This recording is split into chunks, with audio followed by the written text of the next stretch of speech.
السلام علیکم ورحمۃ اللہ وبرکاتہ۔ الحمد للہ رب العالمین والصلاة والسلام علی اشرف الانبیاء والمرسلین نبی محمد وعلی آلہ وصحبہ اجمعین، اما بعد فاعوذ باللہ السمیع العلیم من الشیطان الرجیم۔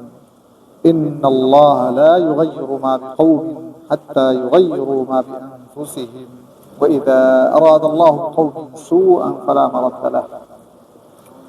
اللہ رب العالمین کی حمد و ثنا اور پیارے نبی صلی اللہ علیہ وآلہ وسلم پر انگنت و بے شمار درود و سلام کے بعد، قرآن عظیم کی یہ بڑی عظیم آیت ہے جس میں اللہ رب العالمین نے مسلمانوں کے اوپر آئے ہوئے حالات اور ان کے بدلاؤ کے تعلق سے ذکر کیا ہے۔ آج ہم جن حالات سے گزر رہے ہیں بڑے سخت حالات ہیں، پریشانی ہے، شدت ہے، تکلیف ہے، ستایا جانا ہے، مارنا ہے، کاٹنا ہے۔ کہیں بھی مسلمانوں کا ذکر آئے تو عام طور پہ یہ تصور ذہن اور خیال دماغ میں آتا ہے کہ ساری دنیا ان مسلمانوں کی دشمن ہے، اور حالات بھی ایسے ہی ہیں۔ ملک در ملک آپ دیکھیں، تباہیاں، پریشانیاں، ہلاکتیں، ظلم، بربریت، ان تمام چیزوں کا سامنا کرنا پڑ رہا ہے بندے کو۔ ہم اپنے ہی ملک کے حالات دیکھ لیں، بڑے ہی دردناک، بڑے ہی افسوسناک، بڑے ہی تکلیف والے ہیں۔ لیکن آج سے پہلے اگر ہم پچھلے زمانے کی طرف جائیں تو مسلمان شدت میں تھے، تکلیف میں تھے، پریشانی میں تھے، لیکن اللہ رب العالمین کی رحمت سے حالات میں بدلاؤ پیدا ہوا، تکلیفوں کو اللہ نے دور کیا، قوت اور غلبہ عطا کیا، لیکن تعداد ان کی بہت کم تھی۔ تعداد میں انگلیوں پر گنے جانے والے مسلمان، لیکن پھر بھی اللہ رب العالمین نے ان کو اپنی مدد، اپنی رحمت اور پھر عزت سے سرفراز کیا۔ اور اہل ایمان کو اللہ رب العالمین بتاتا ہے کہ اصل عزت کے حقدار تو اہل ایمان ہی ہیں۔ وَلِلَّهِ الْعِزَّةُ وَلِرَسُولِهِ وَلِلْمُؤْمِنِينَ، کہ حقیقی عزت اللہ، رسول اور مومنوں کی ہے، لیکن وہ چیز ہمیں نظر نہیں آتی۔ وجہ کیا ہے؟ کہیں ایسا تو نہیں ہے کہ اس کے اسباب ذلت کے، پریشانی کے، تکلیف کے، تنگی کے حالات کا سبب ہم خود ہیں؟ اگر غور کیا جائے تو یہ حقیقت ہے۔ اسلام اور اسلام کی تعلیمات کیا ہیں، اور مسلمان اور مسلمانوں کے حالات اور تصرفات کیا ہیں؟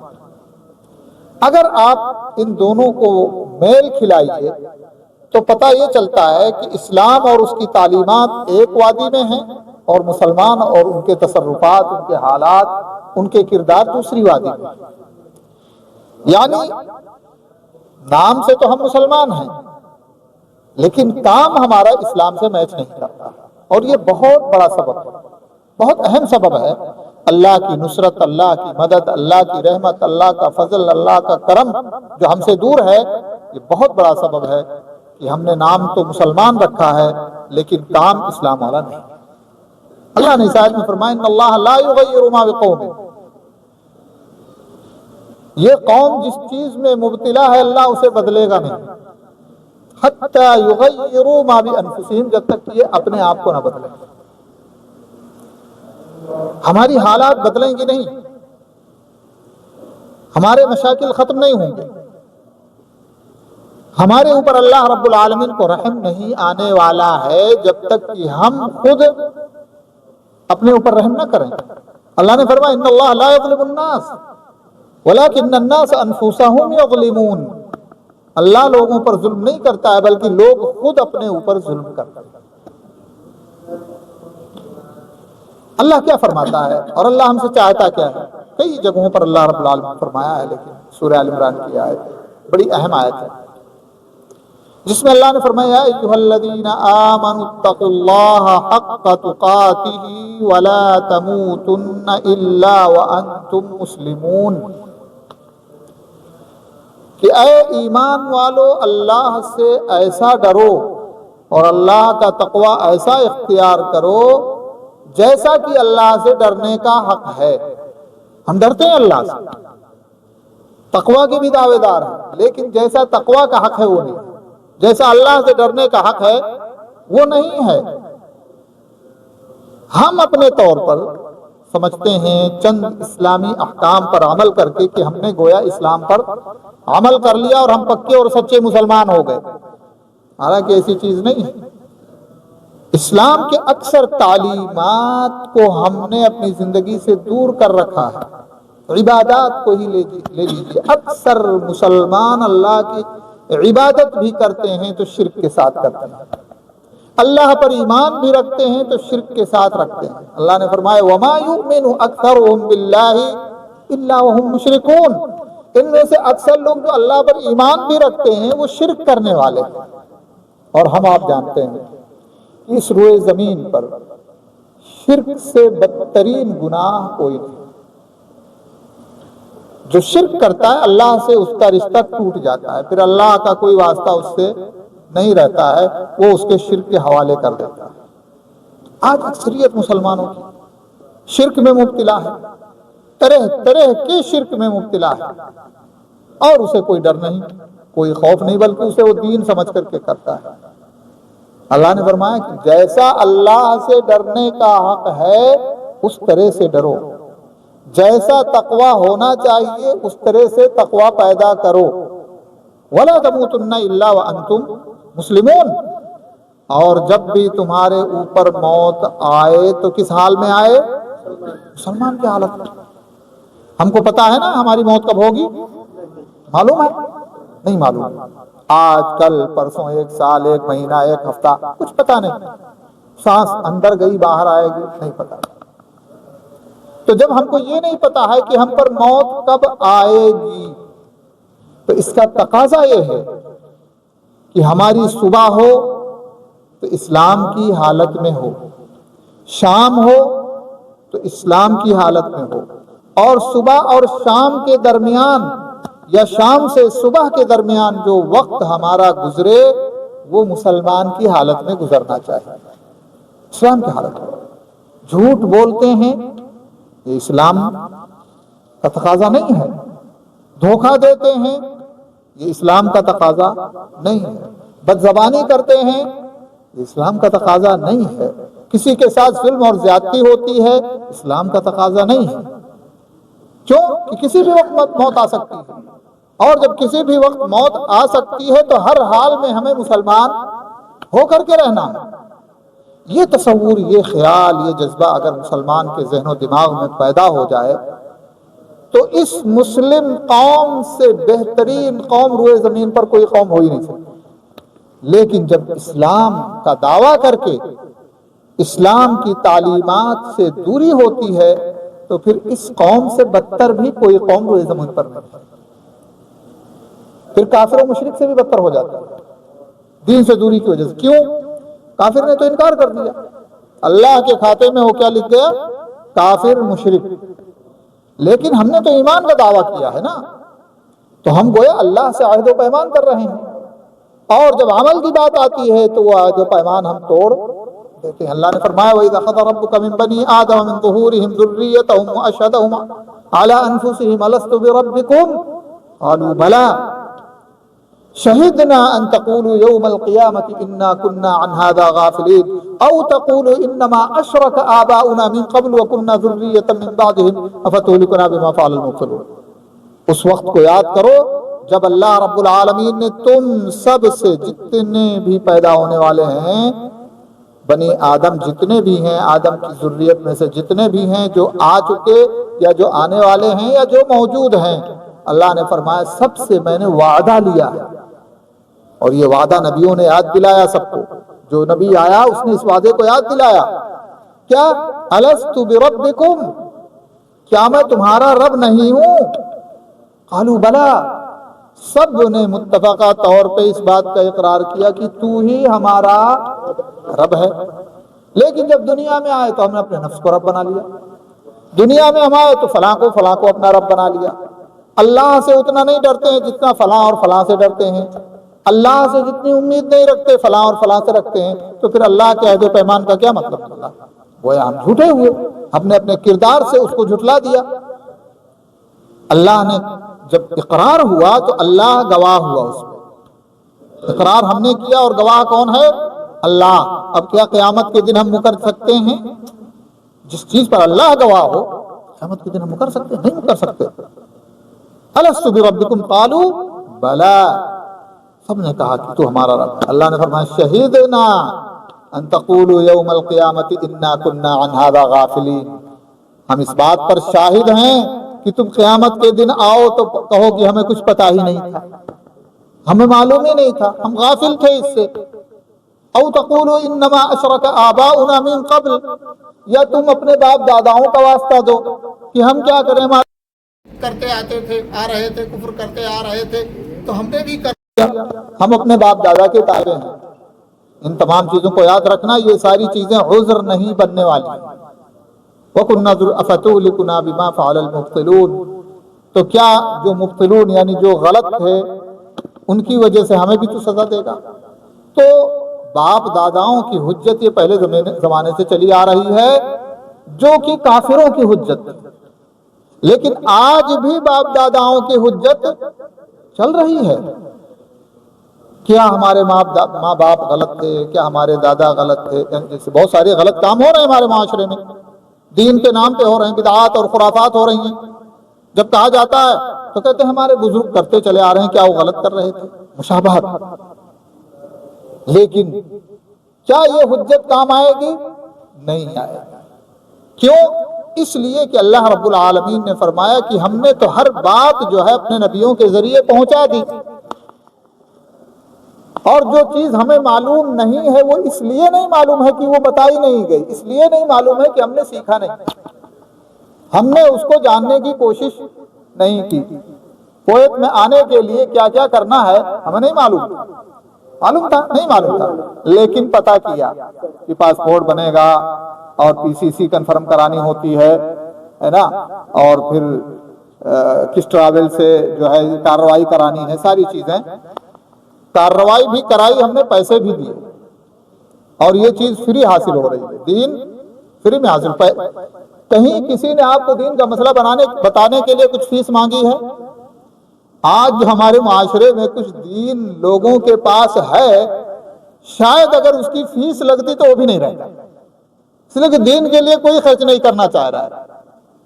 یہاں تک کہ دنیاوی تعلیم کے لیے انگلش بچے کو پڑھانا ہے تو ہم اچھے سے اچھا ٹیچر دیتے ہیں بچے کو، سائنس پڑھوانی ہے تو اچھے سے اچھا ٹیچر پتہ لگاتے ہیں کون اچھا ٹیچر ہے، لوگوں سے پوچھتے ہیں، اور قرآن پڑھانا ہے تو حافظ جی ٹوپی لگا کے آ گئے تو نہیں پتہ لگاتے کہ حافظ جی کو معلوم بھی ہے کہ نہیں۔ ایک صاحب نے ہم سے کہا کہ جو ہمارے بچوں نے کچھ قرآن پڑھ لیا ہے تھوڑا سا آپ چیک کیجئے، ہم نے چیک کیا تو وہ 0 نکلے، کچھ بھی صحیح نہیں، لیکن انہوں نے پڑھوا دیا اپنے بچے کو۔ اور وہی اگر دین کو اہمیت دیتے، دنیا کے ٹیچر کو دوسرے نمبر پہ رکھتے، لیکن دین پتہ لگاتے کہ ہم کو یہ بچے کے دماغ میں دین کی بنیادیں اور دینی تعلیمات ڈالے گا، اس لیے ہمیں پرفیکٹلی چاہیے، پیسہ جو بھی لگے کوئی مشکل نہیں ہے، تو آج ہمارے معاشرے میں بچہ دینی جذبہ لے کر کے ابھرتا، ہمارا ذہن بدل گیا، مادی ہو گیا، دین سے لگاؤ کم اور دنیا سے زیادہ ہو گیا ہے، دین کے لیے اپنا پورا وقت دے دیتے ہیں اور دنیا کے لیے 1 گھنٹہ دنیا کے لیے پورا وقت دے دیتے ہیں، لیکن دین کے لیے مختلف اوقات میں 1-1.5 گھنٹہ نہیں نکال پاتے ہیں۔ صحیح ہے کہ نہیں؟ 24 گھنٹے میں سے 5 وقت کی نماز کا وقت اگر نکالا جائے تو کتنا وقت لگے گا؟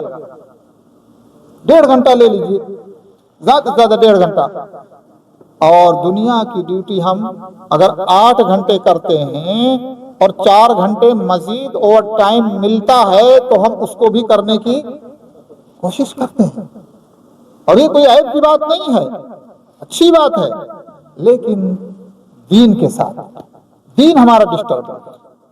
تو اللہ رب العالمین جو سبب بتا رہا ہے کہ ہمارے جو حالات بدتر ہیں، ہماری جو پریشانیاں ہیں، ہمارے جو مصائب ہیں، ہمارے جو مسائل ہیں، کہ آج اس روئے زمین پر ہم کو سارے کے سارے لوگ جو کافر ہیں، مشرک ہیں، مرتد ہیں، یہودی ہیں، نصرانی ہیں، سب کی نگاہوں میں ہم مبغوض ہو گئے، سب کی نگاہوں میں ہم مردود نظر آتے ہیں، اور سب کی کوششیں یہ ہیں کہ جس کا نام عبداللہ، عبد الرحمن، محمد اور سلمان، سلیمان ہو، اس کو جینے کا حق نہیں ہے۔ یہ تصور بن گیا لوگوں کا، جبکہ پرانی تاریخ اگر ہم اپنی دیکھیں تو ایسا نہیں تھا۔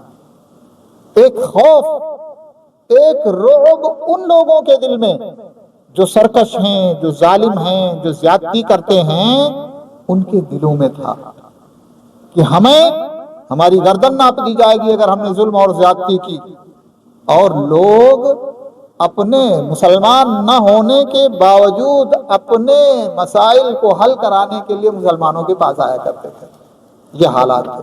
لیکن آج مسلمان مسلمان کے خلاف، مسلمان مسلمان کا دشمن، مسلمان مسلمان سے دور، مسلمان مسلمان کو اذیت دے رہا ہے، مسلمان مسلمان کو تکلیف دے رہا ہے، تو پھر اللہ رب العالمین کی رحمت کیسے نازل ہو سکتی ہے؟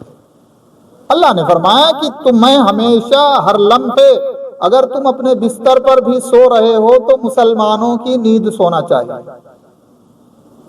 تاکہ تمہاری نیند بھی عبادت لکھی جائے۔ نیند عبادت لکھی جاتی ہے کہ نہیں؟ کیسے؟ آپ عشاء کی نماز پڑھے اور سونے جا رہے ہیں تو کیسے آپ کی عبادت لکھی جائے نماز؟ جی وضو کر کے سوئے، جی صحیح، اذکار پڑھ کے سوئے، فجر کی بھی نماز پڑھے، پوری رات عبادت کا ثواب ہے۔ تو نیند بھی اس نیت سے سوئے کہ جلدی سوؤں گا تو فجر کی نماز فوت نہیں ہوگی۔ آج کل تو لوگ زیادہ دیر تک رات میں جاگتے ہیں نا بلا وجہ، سبب ہو تو ٹھیک ہے، بلا وجہ بھی جاگتے ہیں، کوئی سیریل دیکھ رہا ہے، کوئی کچھ دیکھ رہا ہے، لیکن اگر اس نیت سے آپ سوتے ہیں کہ اگر میں لیٹ سوؤں گا تو میری نماز فجر کی چھوٹ سکتی ہے، آپ اس نیت سے سوئے، اذکار پڑھ کے سوئے، اور اللہ سے اس بات کی امید کر کے سوئے کہ اللہ رب العالمین، اللہ تو میری فجر کی جماعت ضائع نہ کر، تو آپ کا سونا بھی کیا ہے؟ ہمارا دین اتنا پیارا دین ہے، اتنا پیارا دین ہے کہ اگر ہم اس کی تعلیمات کو پڑھیں، سیکھیں، عمل کریں تو پھر ہماری پوری زندگی، اٹھنا بیٹھنا، یہاں تک کہ ٹوائلٹ میں جانا بھی عبادت، اگر آپ دعا پڑھ کے جاتے ہیں اور دعا پڑھ کے نکلتے ہیں۔ تو ایک بار اللہ کے نبی صلی اللہ علیہ وسلم نے فرمایا صحابہ کرام سے کہ پیار سے اپنی بیوی کو لقمہ بھی کھلاؤ تو تمہیں اجر ملے گا۔ تو اب صحابہ کرام تعجب کہ اللہ کے نبی صلی اللہ علیہ وسلم، ارے بیوی کو لقمہ کھلائیں تو انسانی ضرورت ہے، محبت ہے، پیار ہے، تقاضا ہے، یہاں تک کہ اگر اس کے ساتھ آپ شرعی نقطہ نظر سے آپ کی بیوی ہے اور اس کے ساتھ آپ جمع کرتے ہیں، اس پر بھی آپ کو ثواب اللہ رب العالمین مرتب کرتا ہے۔ تو اللہ کے نبی صلی اللہ علیہ وسلم نے فرمایا بتاؤ، جب تم اپنی اس خواہش کی تکمیل ناجائز طریقے سے کرو گے تو گناہ ملے گا کہ نہیں؟ گناہ ملے گا۔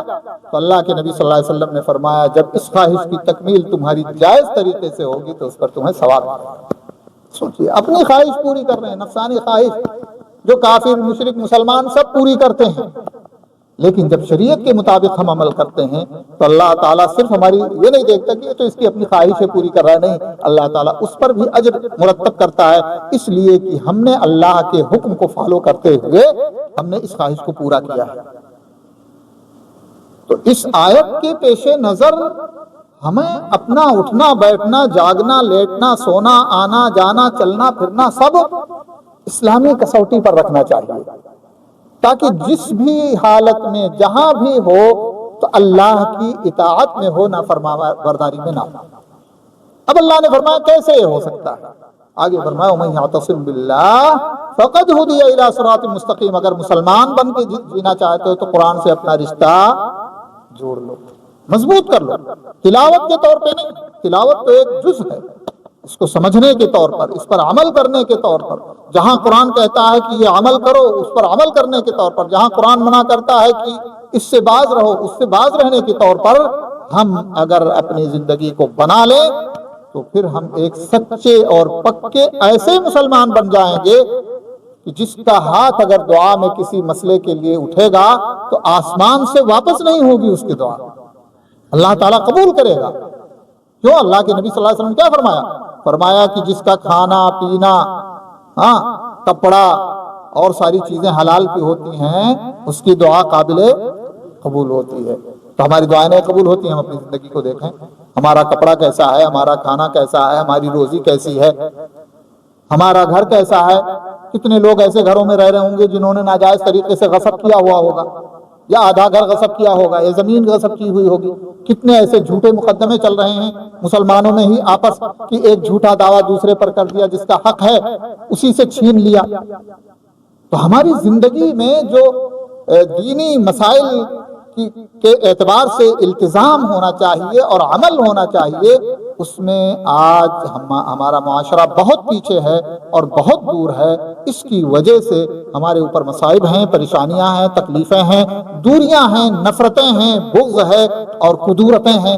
یہ تمام کے تمام اس وجہ سے ہیں کہ ہم نے اپنے دین کو صحیح طور پہ نہ تو سمجھا اور نہ صحیح طور پہ ہم عمل پیرا ہیں، صرف ہم نام کے مسلمان ہو کر کے رہ گئے تو اللہ رب العالمین سے بھی ہمارا رشتہ ٹوٹ گیا اور ہم بے بس ہو گئے۔ اور جب اللہ رب العالمین سے ہمارا رشتہ ٹوٹ گیا تو اللہ تعالیٰ نے دنیا والوں سے بھی ہمارا رشتہ توڑ دیا۔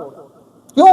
اس لیے کہ اللہ کے نبی صلی اللہ علیہ وسلم فرماتے ہیں جو انسان اپنے رب کو راضی ہے، گرچہ لوگ اس سے ناراض ہو جائیں تو اللہ تعالیٰ خود بھی راضی ہو جاتا ہے، لوگوں کو بھی راضی کر دیتا ہے۔ لیکن جب اللہ کو ناراض کر کے راضی کرنا چاہتا ہے تو اللہ بھی ناراض ہو جاتا ہے اور دنیا والے بھی ناراض ہو جاتے ہیں۔ ورنہ اللہ اگر چاہے اور اللہ سے ہمارا رشتہ مضبوط ہو، ہم موحد ہوں، نماز کے پابند ہوں، ظلم و سرکشی سے دور ہوں اور اپنے حالات بالکل بہترین اسلام کے مطابق بنائے ہوئے ہوں تو اللہ رب العالمین دشمن سے بھی ہماری مدد کرا سکتا ہے۔